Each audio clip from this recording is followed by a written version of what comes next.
Good morning and welcome to our next episode of Are You Pregnant with Purpose? What are we talking about today? Work and fertility. Work and fertility.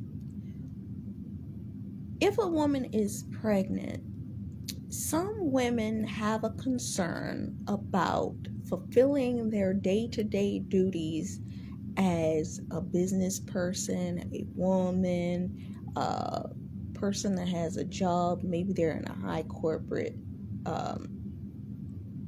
job. Maybe they travel a lot. Maybe they do a lot of work at one time.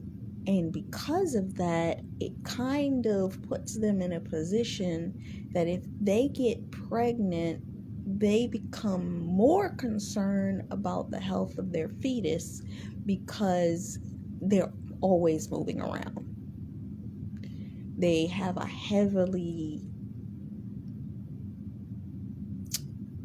very heavy schedule, or maybe their job causes them to be very heavily in what it is that they do, and they become concerned, do I have the amount of fortitude to carry this child to term because of the high stress in my career? Do I need to draw back? What are my concerns? What does this look like as a person that is trying to birth a business? I can tell you right off the bat exactly what that looks like. That looks like a person that has a job, but is also trying to build their brand, their business, or that thing that they're trying to build outside of their job until the income coming in from that thing can replace the income of the job. But you become concerned about the fact that, is this going to be too stressful, and combined with the thing I'm passionate about, that I let go of the thing I'm passionate about because of the fact abort, miscarry, mishandle the thing that you are trying to birth. You ready to talk about it? Let's go.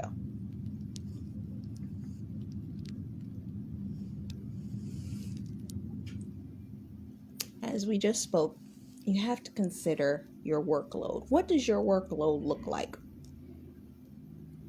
This could be a day-to-day job. Maybe you're working a regular 9 to 5, and being that you're working a regular 9 to 5, it may not be as much stress as a person that's working a corporate job and they are trying to produce a certain amount of stuff. The load is different. Another example, maybe you're working at a job where you do a lot of lifting. Now, in the normal circumstances, a woman that works at a job that she does lifting at, I remember when I used to apply for jobs, they used to say, especially when you worked at convenience stores or retail shops, the first thing that they would ask you, can you lift 10, 20, 30, 50 pounds? Bruh, let me just be honest with you. I could not lift more than about 10 to 15 pounds anyway, but I injured my back several years ago. Back in 2001, I lifted something incorrectly and popped my back. And ever since then, every once in a while I get an issue, but I actually slipped a few years later and felt the same area of my back pop. So I actually don't know. I may be able to lift more now than I did then. Look at how God works. But when you're doing heavy lifting in a heavy, physically arduous job, it can be detrimental to being pregnant if you're lifting too much weight at one time. And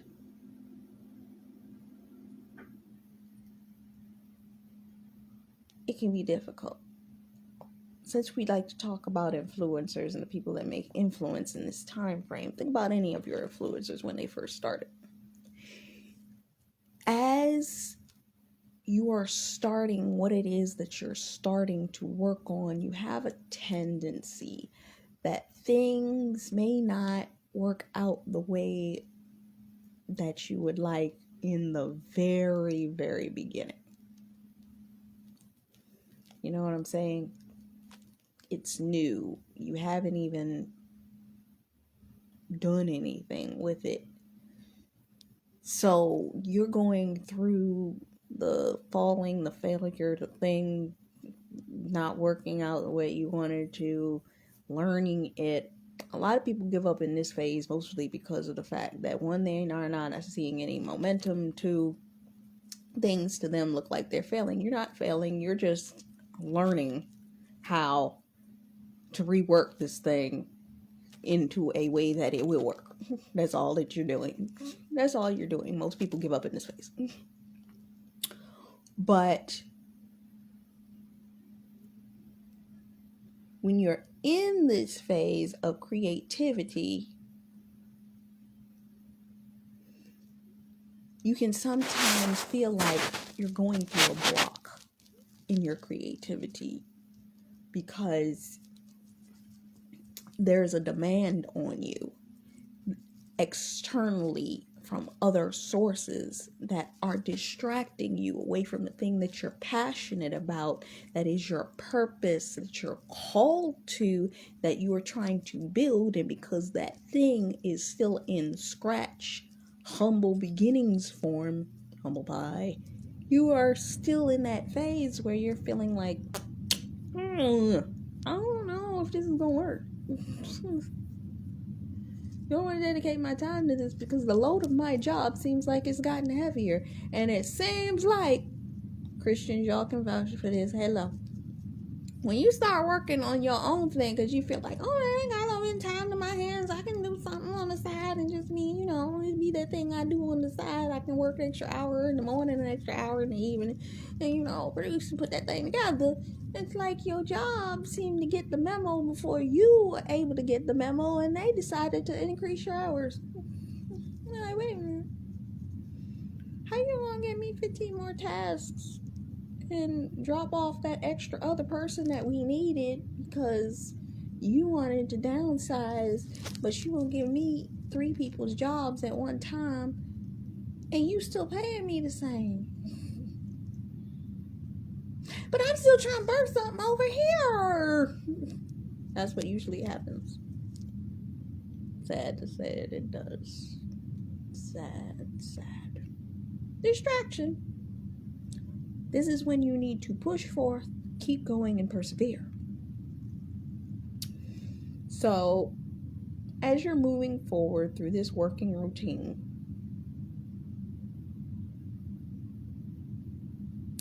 you got to get that work done. How Rihanna said, work.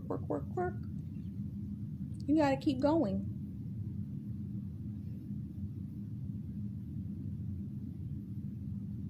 And in the midst of you keep going,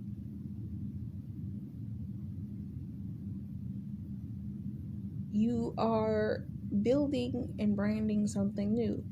And you have to remain on the track of that thing that you're building and branding, because if you're not, you'll find that you'll end up in a situation where you might end up letting that thing go just before the thing is supposed to bless you. I've seen it where I knew somebody that they were so tired of the thing they've been working on. They've been working on that thing so long. It was becoming exhausting. I remember even a matter of months ago, I went to talk to an external coach, and that particular person, the person wanted me to buy their whatever it was that they were after. I probably should have just hung up on the phone when they started doing that manipulative sales tactics. That's why I hate sales. I hate sales. Ooh, I hate sales. If I can't sell to you, just like this, it's you and me, and you don't find value in what it is I have to say to you right here, How you expect me to make you feel like you getting value if I'm beating it over your head? Buy my thing. Buy my thing. No, don't look at them. Look at me. Buy my thing. That sounds nasty. That sounds persuasive. That sounds manipulative. That sounds almost like witchcraft to me. Hey, let's just be honest. That's what it sounds like. But this woman was sitting up there talking to me all kinds of foolishness. I don't think you've been working at that for like 5 years. Why would you? I mean, if you don't do anything with it right now, I mean, if you don't think I can help you, and if I can't help you, maybe you might need to throw that thing away. You've been working at it too long. The devil is a daggone lie. I've been working at this just as long as God needed me to work at this. And when He ready to bust it open, He gonna bust it open, and that thing gonna elevate so fast. Cause I believe. Hello. And just like that.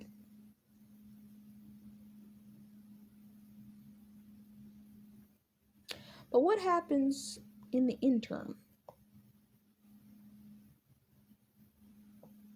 What happens in the interim of that transition? Because sometimes you get the hit. Let's say you're a social media influencer, but you got a job on the outside. You're working that job, that 9 to 5 is providing for you, but you're frustrated with that job because that job is just getting on your last nerve. But you get an uptick on your social media influence following. Somebody, you do a video and something just pop off. You turn around, you got 10,000 followers the next day. You're like, I'm popping off. And then all of a sudden, you notice that you have gotten a repetitive amount of followers, increased views, increased watch time. This has happened repetitively because you're operating and you're doing a series, or you're whatever it is that you're doing. And because you're doing that, you're getting a actual effect for what it is that you're doing, and you're starting to see increase. Now, let's say you monetize the platform because you hit your 10,000 people that you needed to hit, and you can now monetize your broadcasts for actual value to your consumers. And you actually seeing a bit of change appear in your bank account because of what you're doing.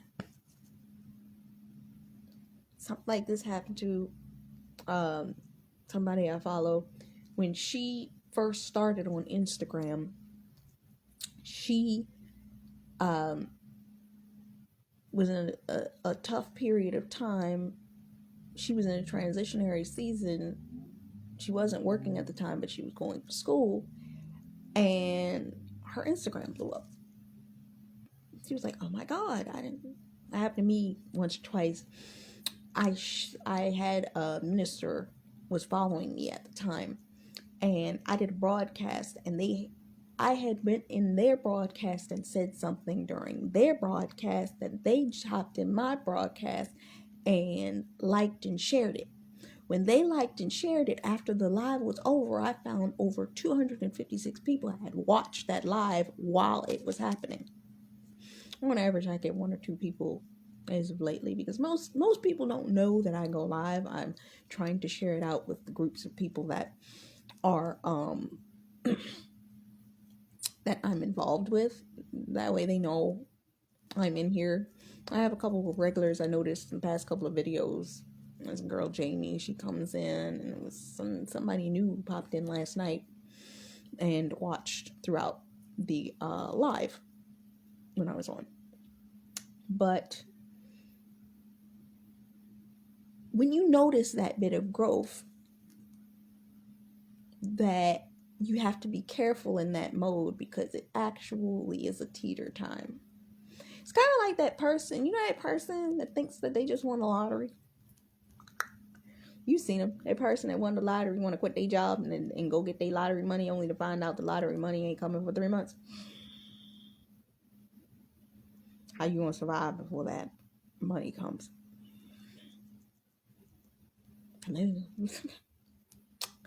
Or it's like the celebrity.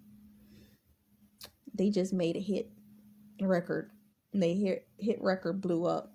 And they was asked to be interviewed on this said magazine, and your family, your friends, whoever it is, they look at you. If they see you anywhere on television, they're like, "Oh my God, you done blew up. You the it thing. You look good on TV. All you did was go on an interview. Your income did not change. You just happened to look good because they had some good makeup artists that day, and you showed up on time, and they put you in for that segment." Because most people don't understand how regular news works. You got to show up on time. If you ain't there for the segment that they need you to be, and guess what? Move to the next.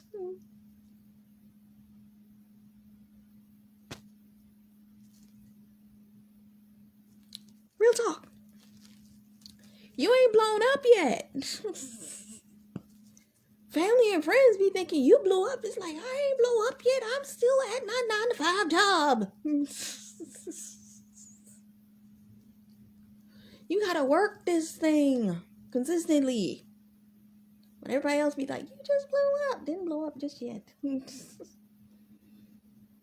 I've heard celebrities say, yeah, y'all thought I blew up when you saw me do that. It took me another 2 to 3 years before my income matched my situation because I was still transitioning.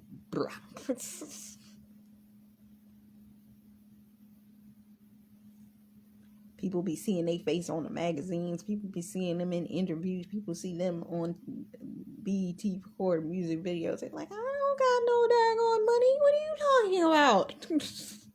I'm still over here in my ready apartment. I have not. What do you mean? They don't usually see any lucrativeness from their efforts if they're smart and spend wisely. They usually don't see any lucrativeness from their efforts until they second or third album, because they take that time to take the money that they get off of the recouping of their concert and their tours from that stuff to pay off debts, to get their businesses in an established foundation, make sure to then establish their home or homes for said parent, so on and so forth. Make sure all things are in order, that those things can be paid for, and that they are not putting themselves in debt. These are the smart ones. Make sure they're not putting themselves in debt, because a lot of them celebrities will sit up there, especially with the old contract mode, the way that musical contracts were made before. They get a $20 million deal, they run out. Let me go run and buy me my house. Let me go buy me my car. Let me go out here and go to the club and be throwing this money up with these cars. And you know what that on music industry company was doing to them? They just bought a car. They just bought a house. They ordered the car service about 15 times. How much was the bottles they paid for at the... Let's take that out as a loan. Because that's what it really was. That money was on loan to them. They got to pay that back. And guess where they paying it back? Tour. Album. Sometimes they don't even see that. This is how you see Toni Braxton Unbreak My Heart. Her heart. TLC. Coming up on national television and saying, we ain't made a dime yet. Hello. Digressing.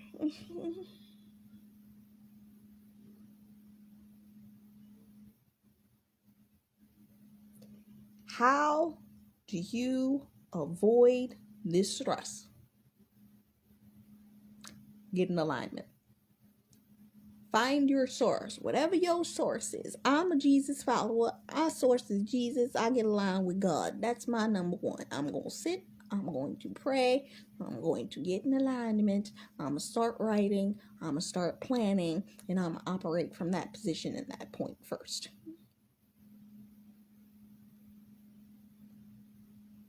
That's number one. How do I do that? Fasting regimen.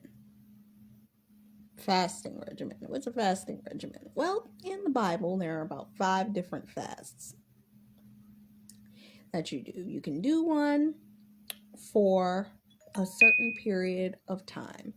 And a lot of people don't tell you this. The rich aren't going to tell you this.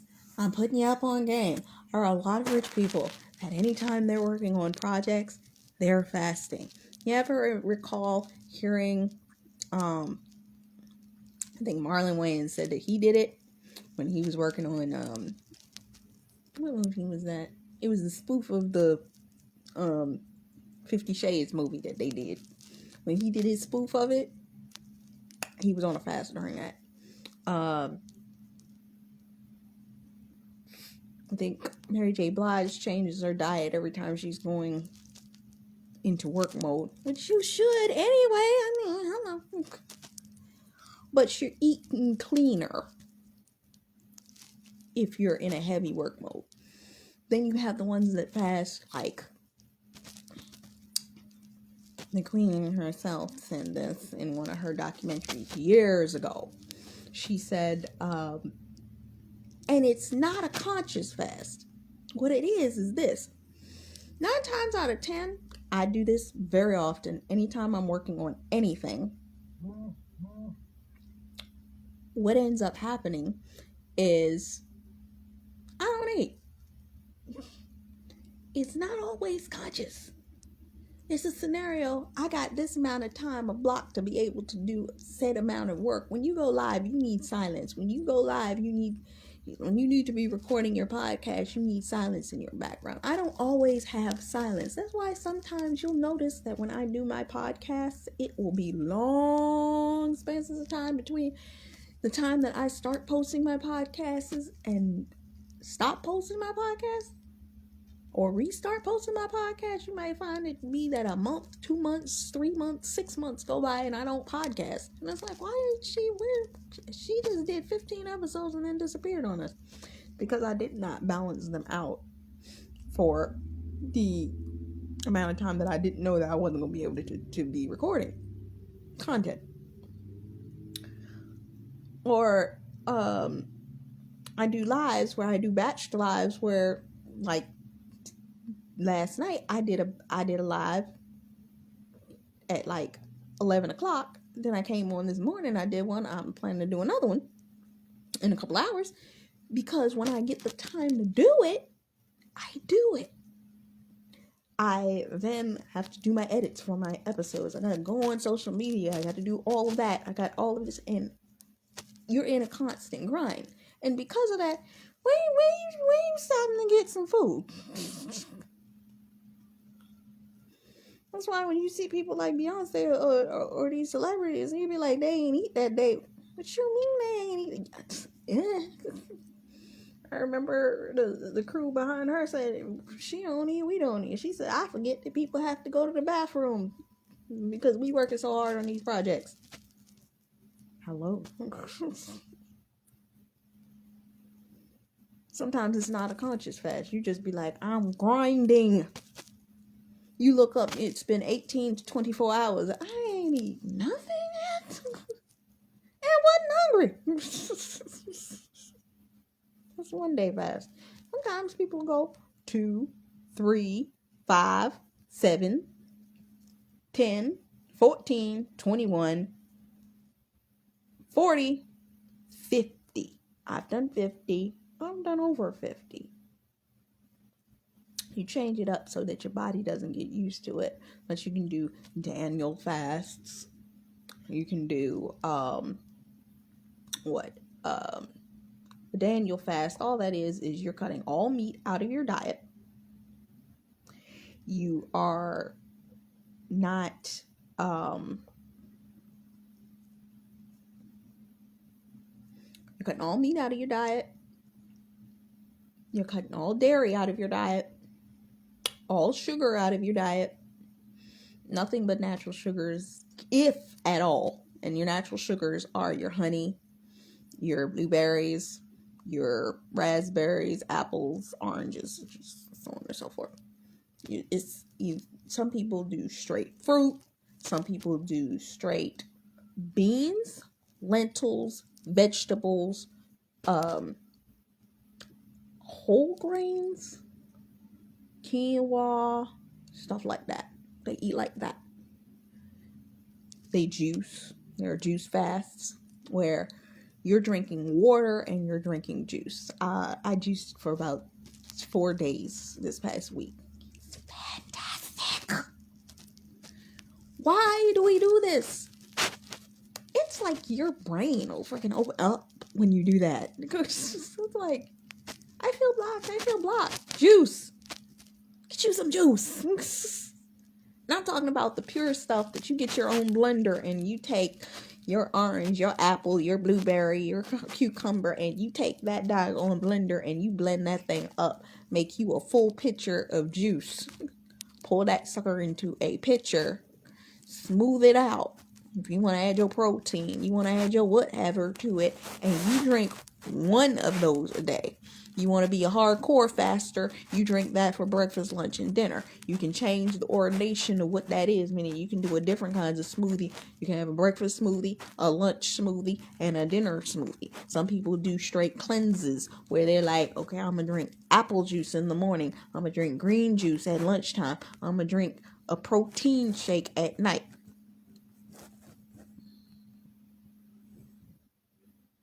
But they're drinking water in between each one of those, and they're fasting the purification of their body during that time.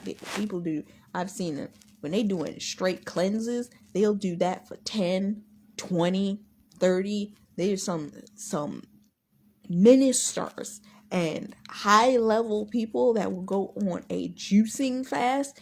They've gone as high as 50 to 90, and them real high pastoral people, meaning they trying to get high in the spirit, you be thinking they trying to kill themselves. They be fasting like 180 days to a year. And you're like, you didn't. I was looking at a video. Let me be honest, like right now, that there was this video I was looking at. There's this community of people that lives way off in, was it Mozambique or something like that? It wasn't in Africa. It was one of them like Indian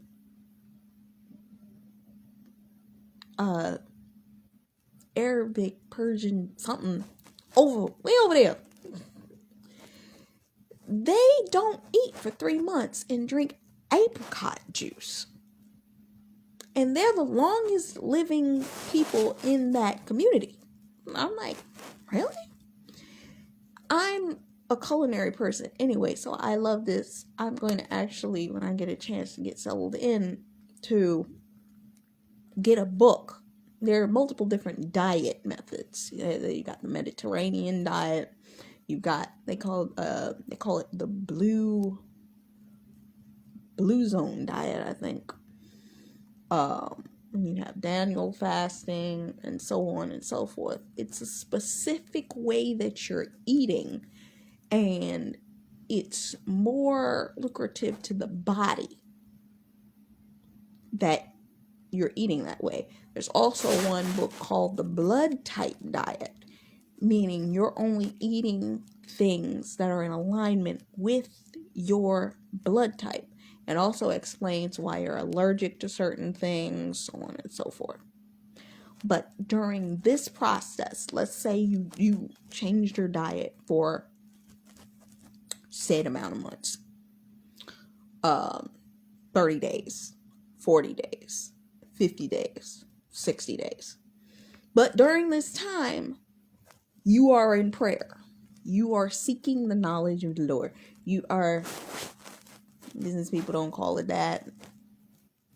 They got the intuitives, they got whatever. But you're taking the time. Some of them call it meditation. I tried out meditation early in my walk before I realized I wasn't supposed to be meditating that way. it is, in all honesty, is prayer in silence. You're seeking the vision of the Lord in silence. That's all you're really doing. You're just not asking. You're waiting for it to be downloaded into your spirit. It's the same thing as just pray. Ask the Lord what you want. Sit down. There's a scripture in the Bible that says, write the vision, make it plain upon tablets, so he who sees it may run with it. All you're going to do is when you step into this 1, 3, 5, 7, 21, 30, 40 day, 50 day, 60 day fast, all you're doing is writing down what you want to accomplish or the knowledge in which you are seeking in that period. Ask, seek, knock.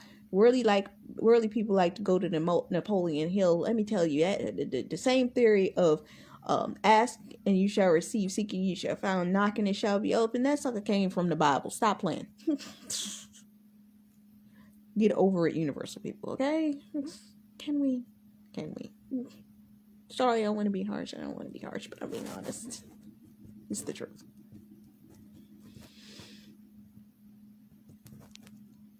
You sit down, you write it down, you create your vision board, you write down your perfect day, whatever that is that you're seeking the knowledge for. Maybe you are looking to write a book, you don't know how to outline it. Sit down and write the outline, or what you hope to be the original outline of your chapters, how many chapters you desire to write, and give it to the Lord.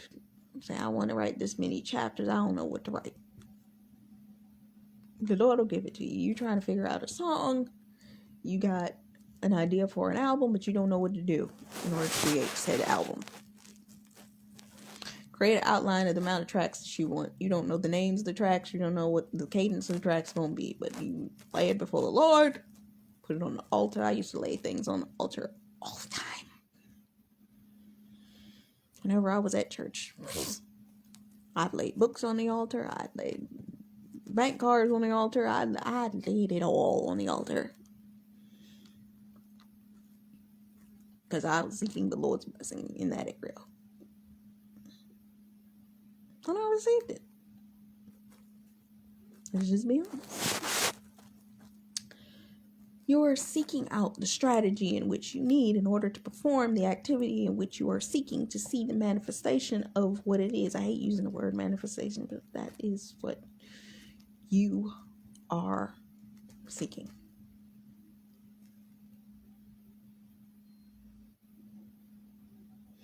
There's a scripture in the Bible that talks about a young man named Daniel. He decided to fast for 21 days. And he was seeking out answers. He started fasting and went into prayer day 1. Day 17, an angel came to him and blessed him with the answers in which he was seeking for the thing in which he was looking for the answers of. But the answer was fought, blocked, delayed. And that's why he had to fast for 21 days, because it took that long for the answer to come. I periodically do a 3-day fast, a 21-day fast.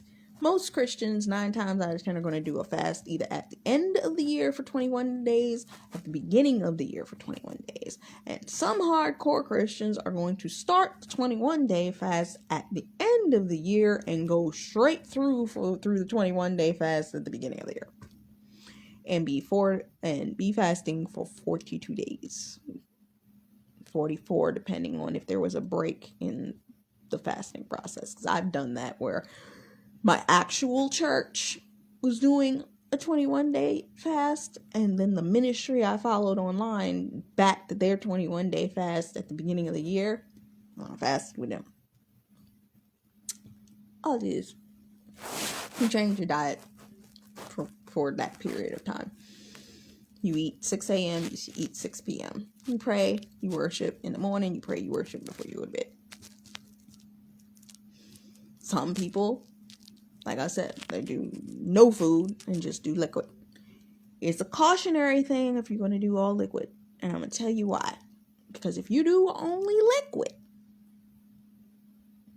your body is going to react within 2 to 3 days because it's going to go into starvation mode.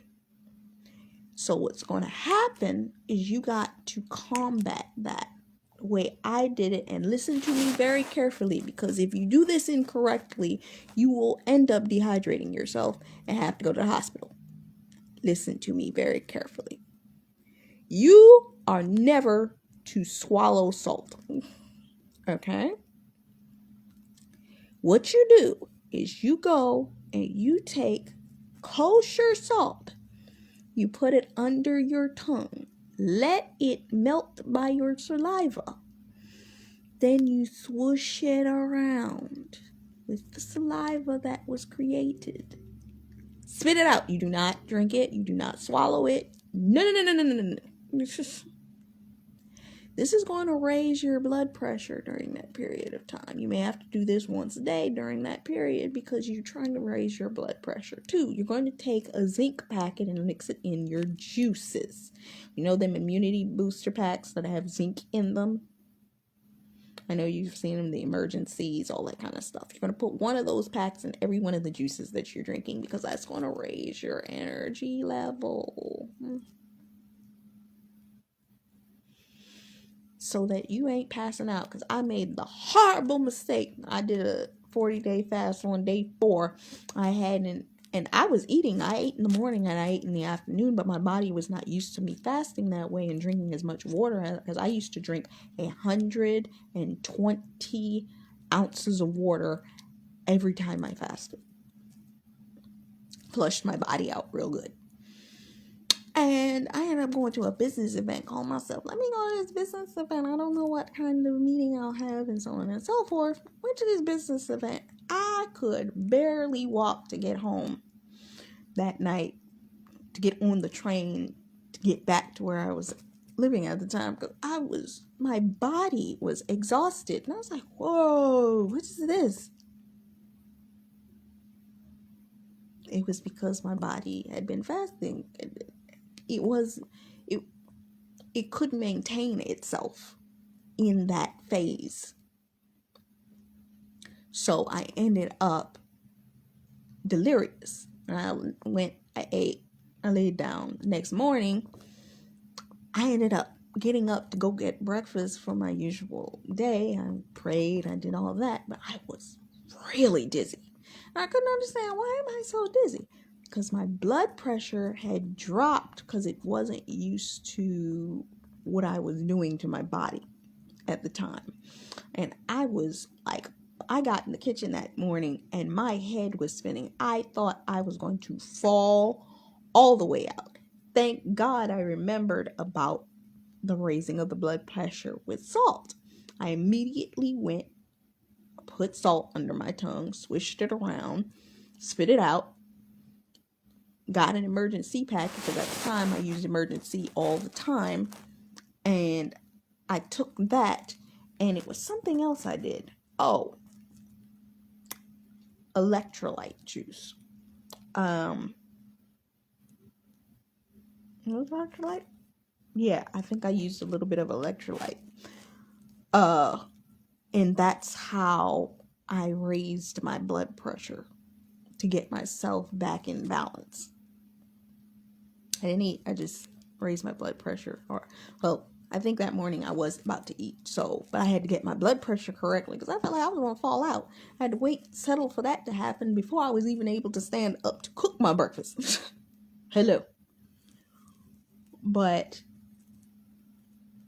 these are things you have to be cautious of. But I tell you, the spiritual openness that you will find yourself in, man, it's like somebody opened your head up to unknown things. There's a scripture in the Bible, is Jeremiah 33:3. Ask unto me and I will tell you things that you do not know.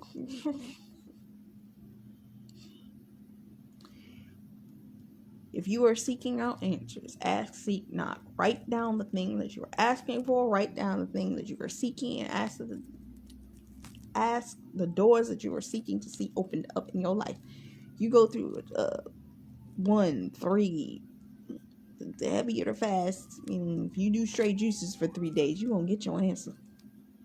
Because what happens is this: the Lord will send you the person that has the answer to what it is that you're seeking. I did this one time. I did a 40-day fast. Lie to you not, 100%. I went to a business event, financial event. In the middle of this 42 days that I fasted, I was on day 17. No, it was 19. I had this weird interaction with a woman. We crossed paths outside after I'd had a breakdown, because you go through a lot of emotional changes when you're going through fasting, because you'll get into crying modes, you'll get into prayer modes, you'll feel the spirit upon you. It's an experience. If you've never had it, it would behoove you to try it, but do your research first on how you're going to do it. But when I tell you, it's an experience of experiences.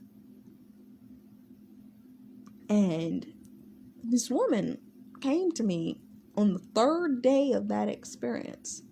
And those of us that are Christian, know the 30-day miracle. On said third day, she came to me, and I was actually supposed to be at the end of that conference, didn't experience the end of that conference. Years later, I actually was able to repeat the conference and experience it the way it was meant to be experienced. And I sat with her for a good 5 hours to the end of the conference. And when I tell you, I'd been praying about several areas of my life repetitively every day for the 19 days of that fast, getting up every morning, praying, reading my word, worshiping, going to eat breakfast, going about my day the way I normally did, then eating at night, doing the exact same thing in reverse until I went to sleep. 19 days straight. And then I went to this event and I pushed myself, because I actually ended up going through migraines and all kinds of stuff. Let me tell you something. If you are fasting and you're expecting a breakthrough, your sign of the breakthrough is the migraine you get. Because every time I've been seeking a breakthrough, I lie to you not, just before it came, I got one of the worst headaches. I'm talking about that kind of headache. You need an 800 milligram painkiller, because you can feel your feet tapping the ground and it's making your head hurt. Meaning, as you are walking, you can feel every vibration of your feet tapping the ground because your head hurt that daggone much. You're in the process of a breakthrough.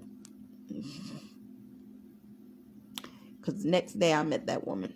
And when I met that woman the next day, she answered every prayer. I mean, things that she should have never.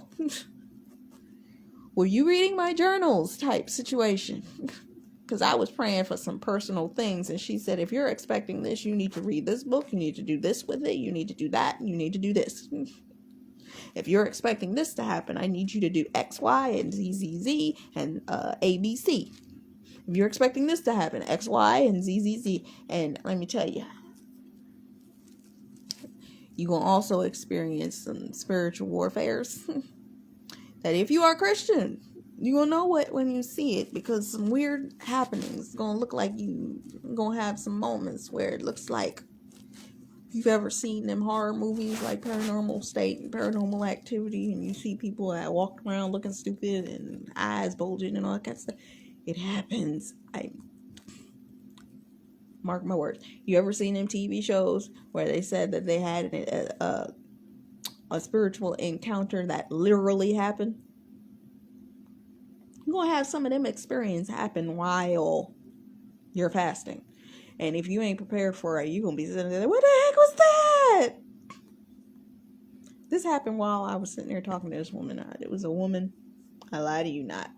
God is my witness. This woman came.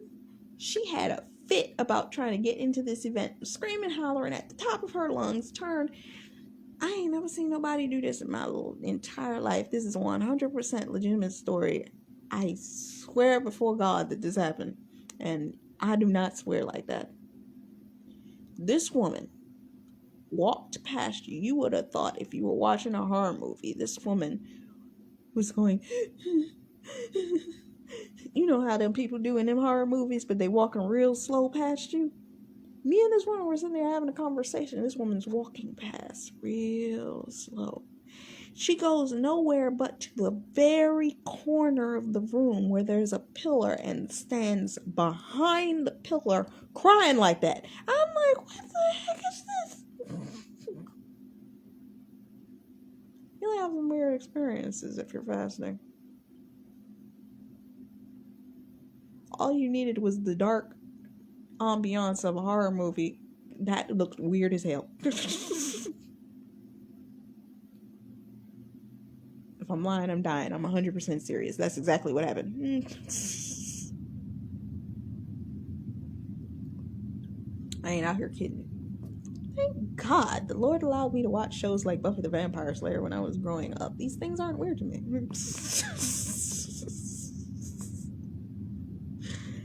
Anyway, point being, during this 21 days or 40 days or 3 days, you will get the answer to the thing that you were looking for. If you're a screenwriter, you're going to get your script. If you're a poet, you're going to get your poem. If you're a book writer, you're going to get your book. If you're an album writer, you're going to get all of the lyrics to the words to the album that you need to get at that specific time frame.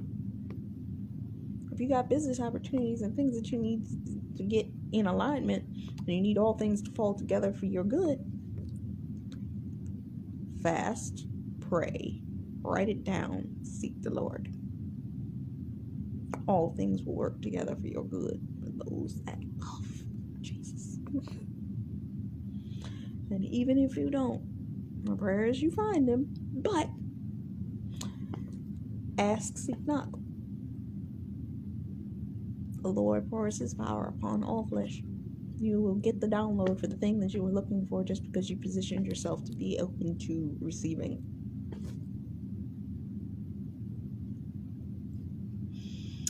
So,